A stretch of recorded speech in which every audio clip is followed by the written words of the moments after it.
बिहार के बांकीपुर विधानसभा उपचुनाव के लिए नामांकन प्रक्रिया शुरू हो चुकी है। आरजेडी ने रेखा गुप्ता को एक बार फिर से उम्मीदवार बनाया है, जिसके बाद सत्ता और विपक्ष की सीधी लड़ाई को त्रिकोणीय बना दिया है। बांकीपुर विधानसभा उपचुनाव के लिए बीजेपी उम्मीदवार अभिषेक कुमार और राष्ट्रीय जनता दल प्रत्याशी रेखा गुप्ता ने अपना नामांकन पत्र दाखिल किया। इस सीट पर 30 जुलाई को वोट डाले जाएंगे और वोटों की गिनती 3 अगस्त को की जाएगी। नामांकन पत्र दाखिल करने से पहले आरजेडी प्रत्याशी रेखा गुप्ता ने अपनी जीत का दावा ठोका और कहा कि वो इस बार जरूर जीतेंगी। आरजेडी ने बांकीपुर उपचुनाव में रेखा गुप्ता को उम्मीदवार बनाकर कांग्रेस के जले पर नमक छिड़का है। राजद की ये चाल कांग्रेस को बुरी तरह चुभ रही है। रेखा गुप्ता पहले कांग्रेस में ही थी। 2025 में जिस नाटकीय घटनाक्रम के बाद वे राजद में गई थी, उसकी एक दिलचस्प कहानी है। इस कहानी का असर अब 2026 के उपचुनाव पर पड़ने की आशंका जताई जा रही है। कहा जाता है कि जब 2025 के विधानसभा चुनाव में राजद के बांकीपुर सीट के लिए कोई मजबूत उम्मीदवार नहीं मिल रहा था, तब उसने कांग्रेस की रेखा गुप्ता को तोड़कर अपनी पार्टी में बुला लिया था। रेखा गुप्ता ने राजद के टिकट पर चुनाव लड़ा, लेकिन वे बड़े मतों के अंतर से हार गई थी। 2026 के उपचुनाव में कांग्रेस बांकीपुर से अपना उम्मीदवार उतारना चाहती थी।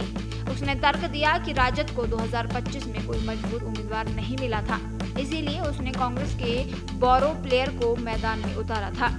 कांग्रेस ने यह भी तर्क दिया कि पटना शहर में उसका राजद की अपेक्षा ज्यादा जनाधार है, इसीलिए ये सीट उसके खाते में आनी चाहिए।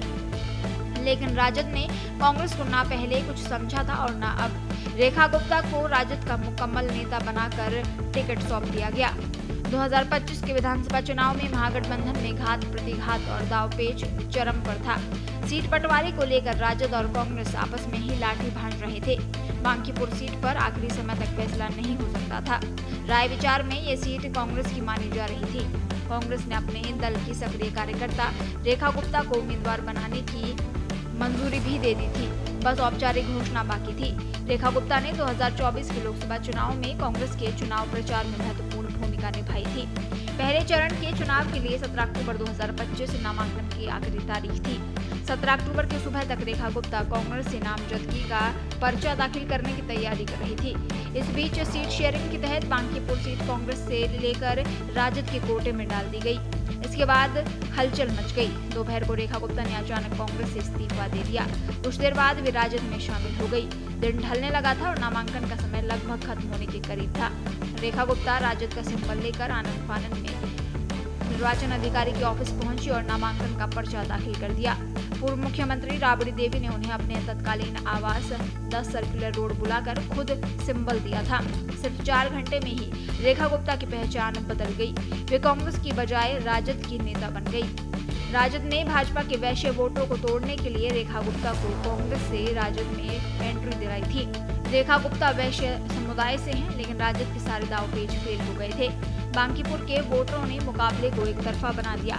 भाजपा के नितिन नवीन ने राजद की रेखा गुप्ता को करीब 52,000 वोटों से चुनाव हरा दिया। अब वहीं रेखा गुप्ता 2026 में भाजपा के अभिषेक को चुनौती देने फिर से मैदान में है।